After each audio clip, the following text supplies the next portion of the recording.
Right guys, in my hands today I've got the RBZ, or otherwise known as the iron. So the RBZ iron's going to give this iron a hit, let you guys know a little bit about it and who might be able to use it.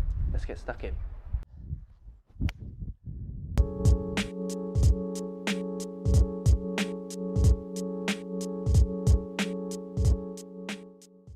So here we go, the TaylorMade RBZ or irons.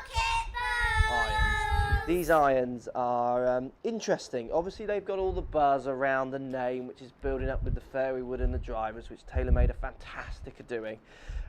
First impressions when I get this club, it's quite nice. It looks good. What I do like about it is it's not as long looking as their irons normally. It's more of a squat head design, which is prettier. It's got this kind of greyish matte finish. You've got a variable face thickness set, so the longer irons have thinner faces for springier faces, thicker soles, more hollow inside, and then as it gets down into the scoring irons, they start becoming thicker faces, slightly more shaved off design. So they're giving you a set that launches high in the lower lofted irons and then normal launches as you get into the scoring irons. So it's a clever set design. Now look, the thing with TaylorMade, it's quite interesting. This is my demo one I'm going to hit here today, and it's a 7-iron. TaylorMade, for the last X amount of years of our demos, have been sending us 6 irons. If you look at the specs on this club, this is much closer, almost the same as the actual 6-iron I use. So what they've actually sent us is 6 irons with 7 irons printed on the bottom. And this is often really where they're getting all their distance from. The sound and the feel of the face, they're obviously only able to move that certain amount, which is why they don't have to crank the loft and make it longer to then justify their distance statements. Because you go on their website, the statements connected with distance are, and this is a quote, and anyone who goes on the website might get this joke, they're slightly laughable. So that's a joke for anyone who goes, just go on the TaylorMade website and you'll see why I'm saying that. So look, let's give it a hit and see what it's all about. Like, I've got a 7-iron here, so it's a decent looking iron. I could actually use this iron looking down at it. It feels exactly like my 6. It's long and it's less lofted, so don't be fooled by their specs. Let's give it a hit, see what it feels like.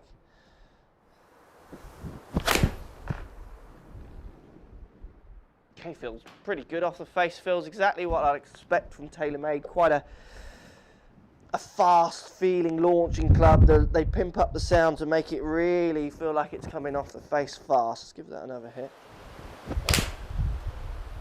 It's a medium to highest launch with the 7. I mean, it's no problem getting it up in the air. The sole is, again, it's a similar thickness maybe to the 2.0s. I like the look. It's less offset. The grey almost reminds me of the Ping, the grey matte finish.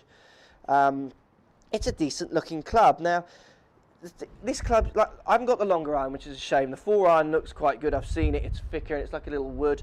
It will come off. I've heard it be hit as well. It comes off with that tingy kind of rescue sound, that more hollow sound, which is great for golfers who want a bit of help with their longer irons, but then want more classic going into their shorter. I get all that.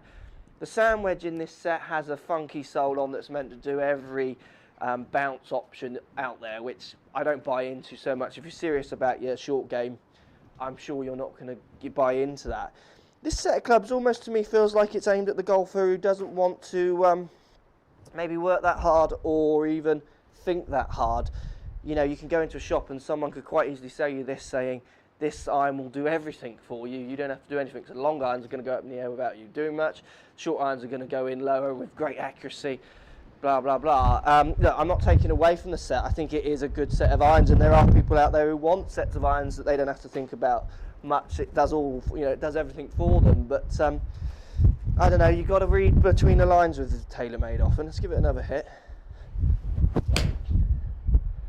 It's a nice hit. It's a windy day here today, and that is going up too high for me. So it definitely is aimed at golfers who want a bit of help with their launch. Look, it's a good looking set.